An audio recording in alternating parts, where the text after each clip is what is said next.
আসসালামু আলাইকুম, কেমন আছেন সবাই? আশা করি সবাই ভালো আছেন। আলহামদুলিল্লাহ আমিও ভালো আছি আপনাদের দোয়াতে। তো দেখুন আজকে একটা মাছ নিয়ে এলাম, তেলাপিয়া মাছ। তো এই মাছটাকে আজকে আমি ফিশ ফ্রাই করব। তো আমি একটু অন্যরকমভাবে করার চেষ্টা করব।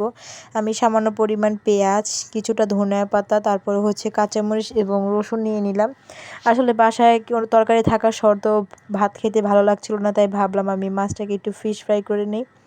তারপর আমি এগুলোকে ভালো করে একটু জিরা দিয়ে বেটে নিব। তারপর এই মশলাটাকে আমি একটু মরিচের গুঁড়া, একটু হলুদের গুঁড়া এবং একটু লবণ দিয়ে ভালো করে মিক্স করে নিব।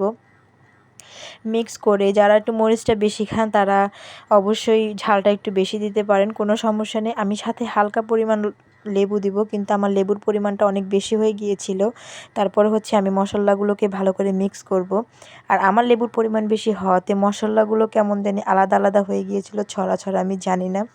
আর যেহেতু আমি আর এটার প্রতি কোনো এক্সপিরিয়েন্স নেই, তার জন্য আমি হঠাৎ করে কী দিয়ে কী বানিয়েছি আমি নিজেও জানি না।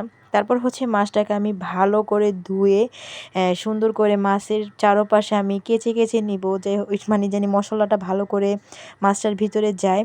দেন দেখেন আমি কত সুন্দর করে মশলা দিয়ে মাছকে গোসল করাচ্ছি।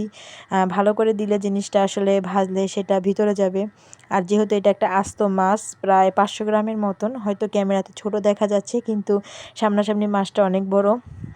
তারপর আমি মশলাটাকে ভালো করে চারপাশে দিয়ে প্রায় 30 মিনিটের মতন আমি রেখে দিব ম্যারিনেট করে। তারপর আমি এটা আজকে সরিষার তেল দিয়ে ভাজবো। প্রায় সময় আমরা সয়াবিন তেল দিয়ে ভেজে খাই আর কি। তো আজকে ভাবলাম একটু সরিষার তেল দিয়ে ভাজি। আর আমি একটু পাতলা তাওয়া বসিয়ে দিব, কারণ যেহেতু একটু বড় মাছ, আর কড়াইতে যেহেতু ছোট্ট একটা ফ্যামিলি, ছোট ছোট কড়াই নাও আটতে পারে, তার জন্য ভাবলাম যে এটাতে ভাজলে হয়তো 4-5টা সুন্দর করে হয়ে যাবে। আর কম বেশি আমরা যারা ঢাকা থাকি সবাই জানি যে আমাদের গ্যাসের প্রবলেম। তো চুলায় যে গ্যাস না থাকার কারণে একটা পাতলা তাওয়াতে বসিয়ে দিলাম। আপনারা কে কী বলেন এই তাওয়াগুলোকে অবশ্যই কমেন্টস করবেন।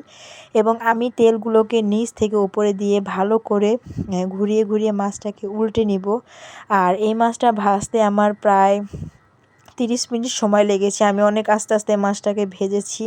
আর মাছটা খেতে এত এত পরিমাণ মজা হয়েছে যা বলার বাহিরে। দেখুন আমি তাও থেকে আবার একটা লোহার কড়াইতে নিয়ে নিচ্ছি, কারণ মশলাটার জন্য মাছটা পুড়ে যাচ্ছে, তার জন্য। তো আমি কী দিয়ে কী ভেজেছি আমি নিজেও জানি না, কিন্তু মাছটা খুবই খুবই মজার হয়েছে। আপনারাও বাসায় ট্রাই করবেন। তো আজকের ভিডিওটা এতটুকুই থাকবে। অনেক মজা করে পেট ভরে রাতের ভাতটা খেলাম আলহামদুলিল্লাহ। সবাই ট্রাই করবেন, বাসায় খেয়ে কমেন্টস করে জানাবেন। আর আমার ভিডিওটা কেমন লেগেছে অবশ্যই কমেন্টস করবেন। সবাই ভালো থাকবেন, সুস্থ থাকবেন। আর এই ছোট্ট পেজটিতে সবাই সাথে থাকবেন, এবং আমার একটি ইউটিউব চ্যানেল আছে, সবাই আমার সাথে থাকবেন। সবাইকে অনেক অনেক ভালোবাসা এবং অভিনন্দন। আল্লাহ হাফিজ।